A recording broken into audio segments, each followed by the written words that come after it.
우리에게 주신 하나님의 말씀은 구약성경 민수기 20장 22절에서 29절까지 말씀입니다. 구약성경 230페이지 민수기 20장 22절부터 29절까지 말씀, 오늘 우리에게 주신 하나님의 말씀을 함께 읽겠습니다. 이스라엘 자손 곧 온 회중이 가데스를 떠나 호르산에 이르렀더니 여호와께서 에돔 땅 변경 호르산에서 모세와 아론에게 말씀하시니라. 이르시되 아론은 그 조상들에게로 돌아가고 내가 이스라엘 자손에게 준 땅에는 들어가지 못하리니 이는 너희가 무리바 물에서 내 말을 거역한 까닭이니라. 너는 아론과 그의 아들 엘르아사를 데리고 호르산에 올라 아론의 옷을 벗겨 그의 아들 엘르아사에게 입히라. 아론은 거기서 죽어 그 조상에게로 돌아가리라. 모세가 여호와의 명령을 따라 그들과 함께 회중의 목전에서 호르산에 오르니라. 모세가 아론의 옷을 벗겨 그의 아들 엘르아살에게 입히매 아론이 그 산 꼭대기에서 죽으니라. 모세와 엘르아살이 산에서 내려오니 온 회중 곧 이스라엘 온 족속이 아론이 죽은 것을 보고 그를 위하여 30일 동안 애곡하였더라. 아멘. 자, 민수기 20장의 1절에 보면 첫째 딸이라고 했습니다. 이 첫째 딸은 말씀드렸지만 출애굽을 한 지 40년째 되는 첫째 딸을 말하고 있습니다. 가데스 바네아에서 어떤 반역과 불신앙, 불순종으로 말미암아 이스라엘은 40년 광야를 방황하게 되었고, 거기 반역하고 불순종한 출애굽의 1세대가 모두 광야에서 죽습니다. 그래서 여러분 말씀드렸지만 하루 평균 171명이 광야에서 죽습니다. 그런 이 광야는 이 불순종하고 반역한 이 하나님의 백성들에게는 이 무덤과 같은 그런 장소라고 한다는 것이죠. 그리고 그 광야를 돌고 돌아서 1절에 다시 신광야 가데스에 이제 오게 되는데, 거기서 이 미리암이 죽습니다. 그리고 오늘 보시면은 22절에 이스라엘 자손 온 회중이 가데스를 또 떠나서 호르산에 이르게 되는데, 이 호르산에서는 모세의 형 아론이 죽습니다. 123세입니다. 83세의 부름을 받아서 40년 동안 하나님의 사명을 감당하고 123세에 죽게 되어지는 것입니다. 근데 죽음의 이유가 있어요. 하나님께서 이 죽음을 말씀하시는데 그 이유가 뭐냐면은 24절에 아론은 그 조상들에게로 돌아가고 내가 이스라엘 자손에게 준 땅에는, 즉 가나안 땅에는 들어가지 못할 것이다. 그 이유는요, 너희가 바로 모세와 아론과 무리바 물에서 내 말을 거역한 까닭이니라. 이 이야기가 여러분 20장의 이야기가 이 모세와 백성들이 다투는데 물이 없어 다툽니다. 그리고 그들은 불평하고 원망하게 되어지는데 7절에서 20장 7절에서 여호와 하나님 모세에게 말씀하십니다. 지팡이를 가지고 내 형 아론과 함께 회중을 모으고 그들의 목전에서 너희는 반석에게 명령하여 물을 내라 하라. 내가 그 반석이 물을 내게 하여 회중과 그들의 짐승에게 마시게 할지니라. 명령대로 이스라엘 백성들을 모으고 여호와 앞에서 지팡이를 잡습니다. 이 지팡이, 홍해를 가른 지팡이이지요. 그리고 정말 여호와 니시의 승리를 이루었던 그 하나님의 지팡이입니다. 그런데 여러분 10절과 11절에 보면은 이 모세가 반석에게 명하여 물을 내라고 그렇게 말씀하라고 했는데 이 혈기로 말미암아 지팡이로 반석을 2번 칩니다. 물론 그 혈기와 불순종에도 하나님 물을 내셔서 이스라엘 백성들을 먹이십니다. 긍휼을 베푸시고 사랑을 베푸십니다. 그런데 12절에 그 혈기를, 불순종을 이렇게 해석하고 계시는 거예요. 너희가 나를 믿지 아니하였다. 그리고 내 거룩함을 나타내지 아니하였다. 그래서 어떻다고요? 이 회정을 내가 그들에게 준 땅으로 인도하여 드리지 못할 것이고 너희도 들어가지 못할 것이다 라고 지금 말씀하고 있다는 거죠.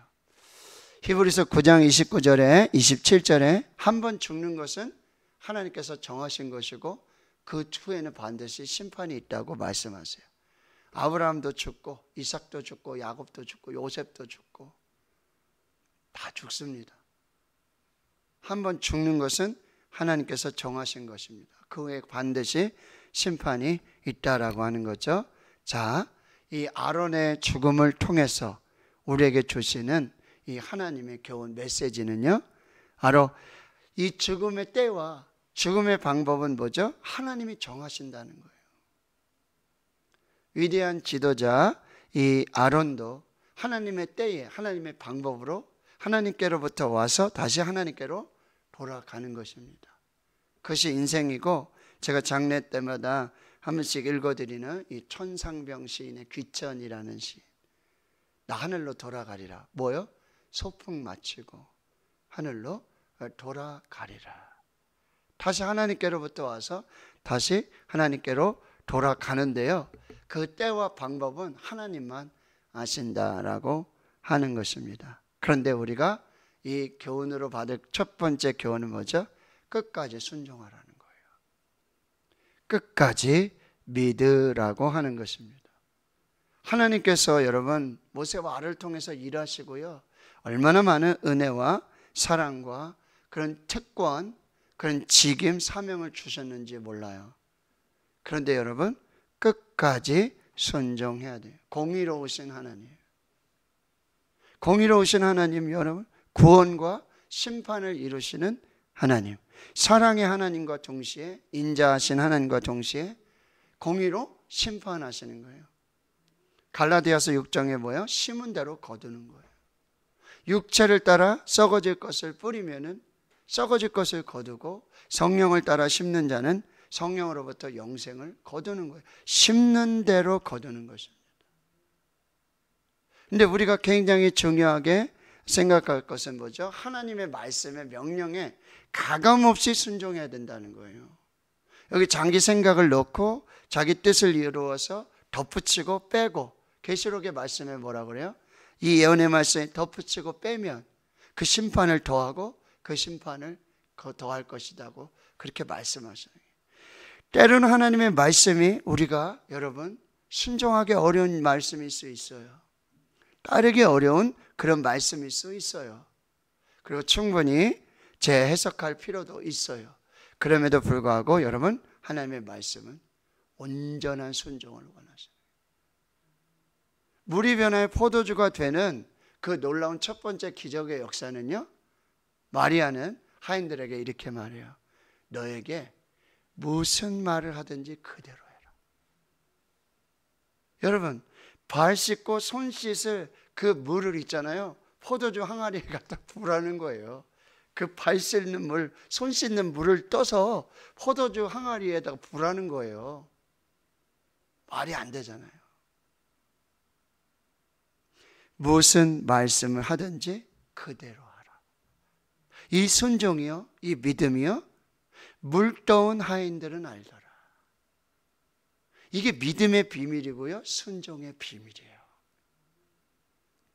하나님이 우리에게 때로는 참 감당하기 어려운, 상상할 수 없는 우리의 이성과 지성으로, 우리의 판단으로, 여러분 그렇게 하기 어려워요. 근데 여러분 하나님의 말씀은 뭐죠? 말씀대로 순종하는 것입니다. 끝까지 믿는 것입니다. 그때 하나님의 영광을 보게 된다라고 하는 것입니다. 자, 25절에 이제 아론과 그의 아들 엘르아살, 형 아론 그리고 조카 엘르아살. 엘르아살은 아론의 셋째 아들이죠. 나답과 아비후는 이미 다른 불을 들이다가 그 불로 이미 죽임을 당했어요. 셋째 아들인 이 엘르아살입니다. 그래서 호르산에 오르고, 여러분 여기 보세요. 아론의 옷을 벗깁니다. 옷. 이 옷은 무슨 옷이에요? 거룩한 옷이에요. 제사장의 옷. 여러분 레위기에 보면은 그 제사장의 옷이 있지 않습니까? 그 옷을 벗겨서 그 아들 엘르아살에게 입힙니다. 이게 바로 무엇입니까? 사명을 계승하라는 거죠. 사람은 죽습니다. 그러나 이 대제사장의 직분은 다음 세대로 계속해서 이어져야 한다라고 하는 것입니다. 사람은 죽습니다. 그러나 하나님의 이 사명은 다음 세대로 계속해서 이어져야 함을 우리에게 말씀해 주고 있다는 거죠. 바로 우리 가정에서, 우리 교회에서, 공동체 안에서 바로 하나님이 주신 비전과 사명이 다음 세대로 계속해서 계승되고 전달되도록 해야 한다라고 하는 것입니다. 그래서 아론의 옷을 벗겨서 그의 아들 엘르아살에게 이제 주게 되어지는 거죠. 27절 역시 여호와의 명령을 따라서, 하나님의 말씀을 따라서. 28절에 모세가 아론의 옷을 벗겨 그의 아들 엘르아살에게 입히고 아론이 그 산꼭대기에서 죽으니라. 모세와 엘르아살이 산에서 내려오니. 레위기에 보면은 대제사장을 세우고 위임하는 많은 정결 예식이 있고 그 다음에 하나님께 드리는 예배가 있는데, 아마도 많은 신학자들은 이제 호르산에서 이 대제사장 아론의 옷을 벗겨서 아론은 죽고 그 아들 엘르아살이 그 옷을 입고 내려와서는 이제 그 모든 위임의 절차와 그 대제사장의 승계 절차에 따라서 그렇게 예배를 드리면서 이 임식이 이렇게 이루어졌을 것이라고 그렇게 해석하고 있습니다. 자, 29절. 온 회중이 곧 이스라엘 온 족속이 아론이 죽은 것을 보고 그를 위하여 30일 동안 애곡하니라. 여러분 마지막은요, 죽음을 준비하라는 것입니다. 죽음을 준비해야 돼요. 여러분 한 번쯤 생각해 보십니까? 예, 나의 죽음은 어떠할까? 나의 마지막은, 나의 장례식은 어떠할까? 죽음을 준비하라. 근데 죽음이 끝이 아니라, 성경은 죽음이 끝이 아니라고 한다는 것입니다. 죽음을 통해서 뭐요? 영원한 하나님의 나라에 들어가고 영원한 하나님과의 이 만남이 시작되고 영원한 하나님과의 동행이 시작되는 새로운 그 삶의 시작이, 영생의 시작이 뭐요?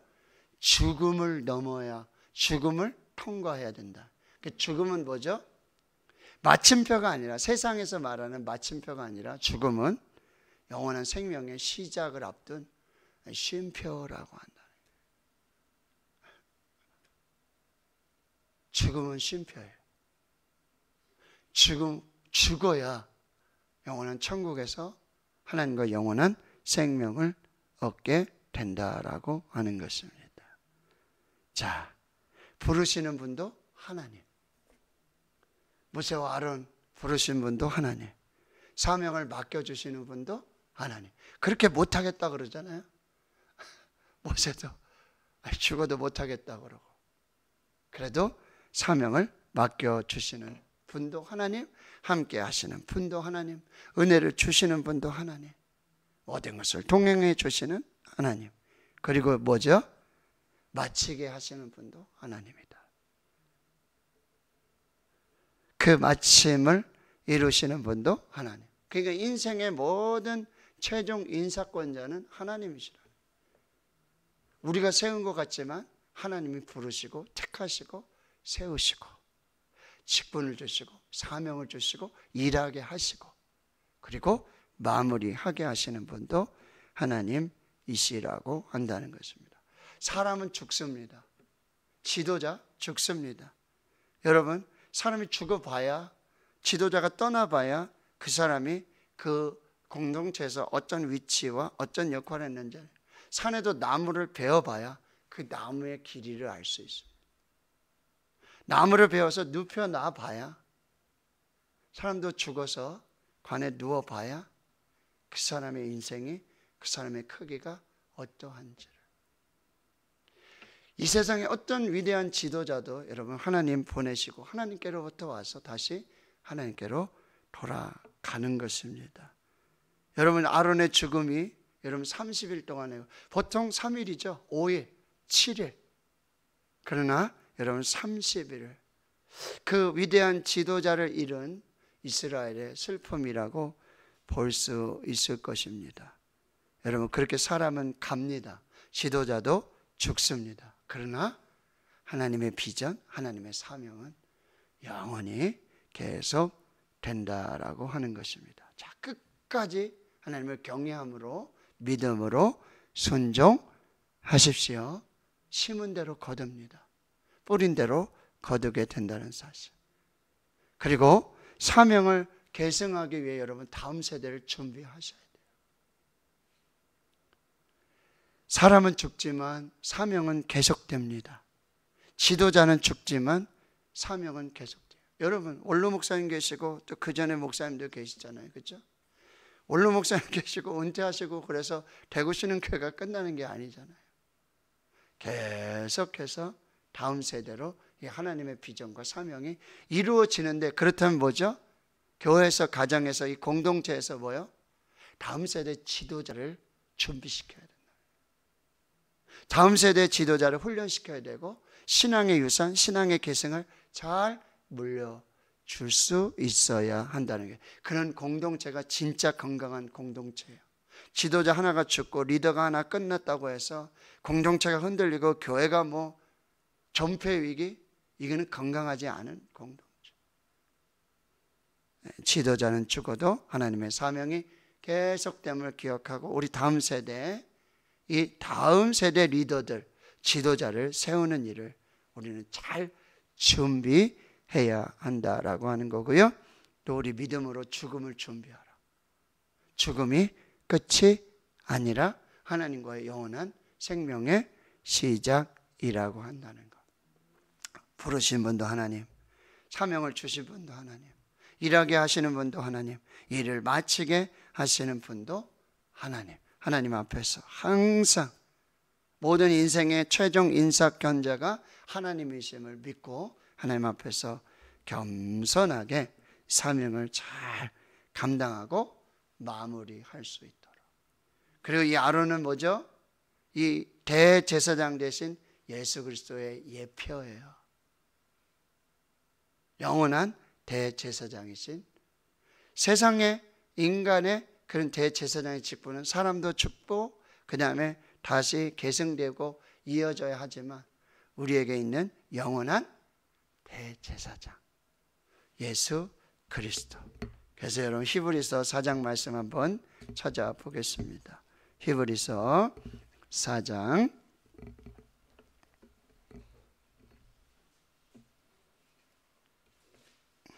14절부터 16절까지 357페이지 신약성경 357페이지 히브리서 4장 14절부터 16절까지 우리 함께 읽겠습니다. 그러므로 우리에게 큰 대제사장이 계시니 승천하신 이 곧 하나님의 아들 예수시라. 우리가 믿는 도리를 굳게 잡을지어다. 우리에게 있는 대제사장은 우리의 연약함을 동정하지 못하실 이가 아니요 모든 일에 우리와 똑같이 시험을 받으신 이로되 죄는 없으시니라.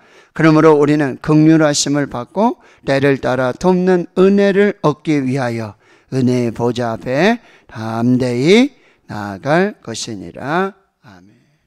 우리에게 있는 큰 대제사장, 죽으시고 부활하시고 승천하신 하나님의 아들 예수 그리스도, 믿는 도리를 굳게 잡고 그 우리의 연약한 모든 것을 함께 하시고 채울하시고 동정하시는 그 대제사장 예수님 앞으로 이 은혜를 따라서 계속해서 하나님의 은혜 보좌 앞으로 나아가는, 그리고 지금도 여러분 중보자가 되셔서 하나님 보좌 우편에서 우리를 위해 기도하시는 대제사장 되시는 예수님을 의지하여 하나님 은혜 보좌 앞으로 나아가는 저와 여러분의 삶이 될 수 있기를 주님의 이름으로 축원합니다. 아멘.